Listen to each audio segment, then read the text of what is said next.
ప్రభుత్వాన్ని భ్రష్టు పట్టించే విధంగా బదనాం చేసే విధంగా ఆలోచన చేస్తూ స్వేచ్ఛను హరిస్తూ వ్యక్తిగతమైనటువంటి అంశాల పట్ల మాట్లాడుతూ ఉన్నారు. నిజంగా అంత ధైర్యం ఉంటే ఆధారాలతో బయట పెట్టాలి. అట్లా కాకుండా వట్టిగానే ఒక కథనం చేసి దాన్ని మార్కెట్ చేసి వాళ్ళు ఏదో రాక్షసానందం పొందితే చట్టం తన పని తను చేసుకుంటూ పోతుంది.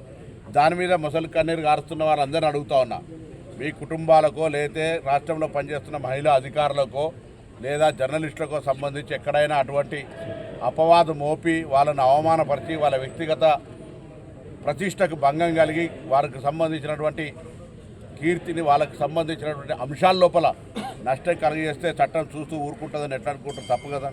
అందుకే ప్రభుత్వంలో ఇటువంటి నిరాధారమైన ఎటువంటి పస లేకుండా ఒక రాజకీయ దురుద్దేశంతో కుట్ర చేసి అందులో పత్రికలు లేదా సోషల్ మీడియా ఇటువంటివి చేస్తే ప్రభుత్వం తప్పకుండా గతంలోనే చెప్పడం జరిగింది. దాంట్లో రాజకీయ ప్రమేయం అవసరం లేదు.